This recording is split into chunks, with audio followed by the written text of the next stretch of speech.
ಸಮಾಜದಲ್ಲಿ ಒಂದು ಇಡೀ ರಾಜ್ಯದಂತ ನಮ್ಮ ಮರಾಠ ಸಮಾಜ ಏನಿದೆ, ಬೆಂಗಳೂರಿನಲ್ಲಿ ಒಂದು ಮೀಟಿಂಗ್ ಆಯಿತು ಮತ್ತು ಪ್ರತಿಯೊಂದು ಜಿಲ್ಲೆಯಲ್ಲಿ ಮೀಟಿಂಗ್ ಆಗಿ ಈ ನಮ್ಮ ಜಿಲ್ಲೆಯಲ್ಲಿ ಕೂಡ ಒಂದು ಮೀಟಿಂಗ್ ಆಯಿತು.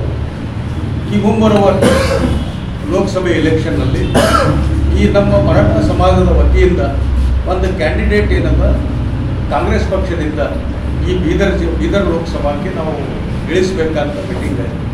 ಆ ಮೀಟಿಂಗ್ನಲ್ಲಿ ಈ ಒಮ್ಮತದಿಂದ ನನ್ನ ಹೆಸರು ಏನಂತ ಮುಂದೆ ಬಂತು ಮತ್ತು ಮುಂದೆ ಬಂದ ನಂತರ ಈ ನಮ್ಮ ಜಿಲ್ಲಾದಂಥ ನಮ್ಮ ಸಮಾಜದ ಪ್ರತಿಷ್ಠಿತ ಜನ ಆಗಲಿ ಮತ್ತು ಸಮಾಜ ಮುಖಂಡರು ಆಗಲಿ ಮತ್ತು ವಿವಿಧ ಸಂಘಟನೆಗಳು ಆಗಲಿ ಈ ಮೊದಲು 6 ತಿಂಗಳ ಕೆಳಗೆ ಪಾಲಿಕೆಯಲ್ಲಿ ಪ್ರೆಸ್ ಕಾನ್ಫರೆನ್ಸ್ ಮೂಲಕ ಬೆಂಬಲವನ್ನು ಸೂಚಿಸಿದರು. ನಾರಾಯಣ ಗಣೇಶ್ ಅವರಿಗೆ ಏನಂತ ಟಿಕೆಟ್ ಕೊಡಬೇಕು ಕಾಂಗ್ರೆಸ್ ಪಕ್ಷದಿಂದ ಅಂತ. ಮತ್ತು ಅದಾಲ್ಲದೇ ಔರಾದ್ನಲ್ಲಿ ವಿವಿಧ ಸಂಘ ಸಂಘಟನೆಗಳು ಮತ್ತು ನಮ್ಮ ಸಮಾಜದ ಹಿರಿಯರು ಎಲ್ಲ ರೀತಿಯಲ್ಲಿ ನಾವು ಕೂಡ ನಮ್ಮ ತಯಾರಿದ್ದೇನೆ. ನನಗಿಂತ ನನ್ನ ಸಮಾಜದ ಮತ್ತು ಈ ಕಾಂಗ್ರೆಸ್ ಪಕ್ಷಕ್ಕೆ ನಾನು ನಿಮ್ಮ ಮುಖಾಂತರ ಸನ್ಮಾನ್ಯ ಸಿದ್ದರಾಮಯ್ಯ ಸಾಹೇಬರಾಗಲಿ, ಡಿ ಕೆ ಶಿವಕುಮಾರ್ ಸಾಹೇಬ್ ಆಗಲಿ, ಸನ್ಮಾನ್ಯ ಖರ್ಗೆ ಸಾಹೇಬರಾಗಲಿ ಮತ್ತು ನಮ್ಮ ಜಿಲ್ಲೆಯ ಮುತ್ಸದ್ದಿ ರಾಜಕಾರಣಿ ಈಶ್ವರ್ಜಿ ಖಂಡ್ರೆ ಸಾಹೇಬರಾಗಲಿ, ರವಿಕಾಂತ್ ಸಾಹೇಬರಾಗಲಿ, ಇವರು ನಿಮ್ಮ ಮೂಲಕ ನಾನು ಎಲ್ಲರಿಗೆ ಕಾಂಗ್ರೆಸ್ ಪಕ್ಷ ಶ್ರೇಷ್ಠಿಗೆ ನಾನು ಮನವಿ ಮಾಡ್ತೀನಿ.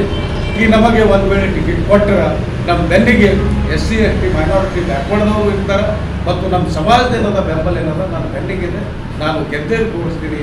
ಮತ್ತು ವಿಶೇಷವಾಗಿ ಅದಲ್ಲದೆ ಈ ನಮಗೆ ಒಂದು ಬೀದರ್ ಜಿಲ್ಲೆಯಲ್ಲಿ ಒಂದು ಟಿಕೆಟ್ ಕೊಟ್ಟರೆ ಇದು ರಾಜ್ಯದಂತ ನಮ್ಮ ಸಮಾಜಕ್ಕೆ ಏನದ ಒಂದು ಹಾಲೆ ಬರುತ್ತದೆ ಕಾಂಗ್ರೆಸ್ ಪಕ್ಷದಲ್ಲಿ ಕೂಡ ನಾನು ಹೇಳಿಕೆ ಇಚ್ಛೆ ಪಡ್ತೇನೆ. ಮತ್ತು ಈ ನಿಟ್ಟಿನಲ್ಲಿ ನಾವು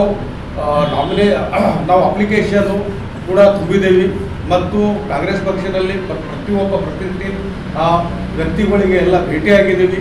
ಮತ್ತು ಅದಲ್ಲದೆ ಈ ನಮ್ಮ ಅಬ್ಸರ್ವರ್ ಏನಿರ್ತಾರೆ, ನಮ್ಮ ಕಾಂಗ್ರೆಸ್ ಪಕ್ಷದ ನಮ್ಮ ಬೀದರ್ ಜಿಲ್ಲೆ ಅಬ್ಸರ್ವರ್ ಏನಿರ್ತಾರೆ ಸನ್ಮಾನ್ಯ ಶ್ರೀ ನಮ್ಮದು ಸಂತೋಷ್ ಜಿ ಲಾಡ್ ಅವ್ರನ್ನೂ ಕೂಡ ನಮ್ಮ ಬಗ್ಗೆ ಸಾಕಷ್ಟು ಪ್ರಯತ್ನ ಪಡ್ತಾರೆ.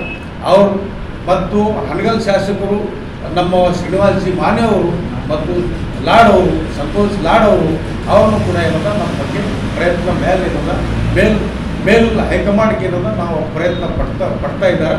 ಮತ್ತು ವಿಶೇಷವಾಗಿ ತಮ್ಮ ಮೂಲಕ ನಾನು ಹೇಳ್ತಿದ್ದೆ ಕಿ ನನ್ನ ಹೆಸರು ದಿಲ್ಲಿ ತನಕ ಪ್ಯಾನಲ್ನಲ್ಲಿ ನಮ್ಮ ಹೆಸರು ಇದೆ. ಮತ್ತು ನಮಗೆ ವಿಶ್ವಾಸ ಇದೆ, ನನಗೆ ಅಲ್ಲದೆ ನಮ್ಮ ಸಮಾಜಕ್ಕೆ ವಿಶ್ವಾಸ ಇದೆ ಕಿ ಈ ಸರ್ತಿ ಬೀದರ್ ಲೋಕಸಭಾ ಚುನಾವಣೆಯಲ್ಲಿ ಕಾಂಗ್ರೆಸ್ ಪಕ್ಷದಿಂದ ಮರಾಠ ಸಮಾಜದ ನಮಗೆ ಅಭ್ಯರ್ಥಿ ಸಿಗ್ತದೆ. ಮತ್ತು ಈ ಕಾಂಗ್ರೆಸ್ ಪಕ್ಷದಲ್ಲಿ ಒಂದು ಡೆಮಾಕ್ರಸಿ ಇದೆ, ಸಂವಿಧಾನಬದ್ಧ ಪ್ರತಿಯೊಂದು ಜಾತಿಗೆ ಒಂದು ಹಕ್ಕು ಸಿಗುತ್ತದೆ. ಬರುವ ಚುನಾವಣೆಯಲ್ಲಿ ಲೋಕಸಭಾ ಚುನಾವಣೆಯಲ್ಲಿ ನಾರಾಯಣ ಗಣೇಶ್ ಅವರಿಗೆ ಪ್ರಸಿದ್ಧ ನ್ಯಾಯವಾದಿ, ಕಾಂಗ್ರೆಸ್ ಕಾರ್ಯಕರ್ತ, ಸುಮಾರು 25 ವರ್ಷದಿಂದ ಕಾಂಗ್ರೆಸ್ ಪಕ್ಷದಲ್ಲಿ ಕಾರ್ಯಗಳನ್ನು ಮಾಡ್ತಾ ಇದ್ದಾರೆ. ಅದಕ್ಕಾಗಿ ಈ ಪ್ರೇಸದ ಮೂಲಕ ನಮ್ಮ ಕಾಂಗ್ರೆಸ್ ಪಕ್ಷಕ್ಕೆ ಒಂದು ಮನವಿ ಇದೆ. ಬೀದರ್ ಜಿಲ್ಲೆಯಲ್ಲಿ ಮರಾಠ ಸಮಾಜದ ಪ್ರಸಿದ್ಧ ನ್ಯಾಯವಾದಿ ಮತ್ತು ಎಲ್ಲ ಸಮಾಜದ ಬೆಂಬಲ ಕೂಡ ಇದೆ. ಔರಾದ್ ಆಗಲಿ, ಬಸವ ಕಲ್ಯಾಣ ಆಗಲಿ, ಬಾಲ್ಕಿ ಆಗಲಿ, ಬೀದರ್ದಲ್ಲಿ ಕೂಡ ಪ್ರೆಸ್ ಮೀಟಿಂಗ್ ಆಗಿದೆ, ನಿಮ್ಮೆಲ್ಲರಿಗೂ ಗೊತ್ತಿದೆ. ಒಂದೇ ಒಂದು ಮನವಿ ಇದೆ ಕಾಂಗ್ರೆಸ್ ಪಕ್ಷಕ್ಕೆ. ಕಾಂಗ್ರೆಸ್ ಪಕ್ಷದ ನಮ್ಮ ನೆಚ್ಚಿನ ನಾಯಕ ನಮ್ಮ ಬೀದರ್ ಜಿಲ್ಲೆಯ ಸುಪುತ್ರ ಮಲ್ಲಿಕಾರ್ಜುನ್ ಖರ್ಗೆ ಸರ್ವರಿಗೆ, ಸೋನಿಯಾ ಗಾಂಧಿಗೆ, ರಾಹುಲ್ ಗಾಂಧಿಗೆ ಮತ್ತು ನಮ್ಮ ಕರ್ನಾಟಕ ರಾಜ್ಯದ ಕಾಂಗ್ರೆಸ್ದ ಅಧ್ಯಕ್ಷರಾದಂಥ ಡಿ ಕೆ ಶಿವಕುಮಾರ್ ಸರ್ವರಿಗೆ ಮತ್ತು ಜನಪ್ರಿಯ ಮುಖ್ಯಮಂತ್ರಿಗಳಾದಂಥ ಸನ್ಮಾನ್ಯ ಮುಖ್ಯಮಂತ್ರಿ ಸಿದ್ದರಾಮಯ್ಯ ಸರ್ವರಿಗೆ ಮನವಿ ಇದೆ. ನಮ್ಮ ಮರಾಠ ಸಮಾಜಕ್ಕೆ ಒಂದು ಟಿಕೆಟ್ ಕೊಡಬೇಕಂತ ಮನವಿ ಇದೆ. TV12 ಕನ್ನಡ, ಇದು ಕನ್ನಡಿಗರ ಧ್ವನಿ.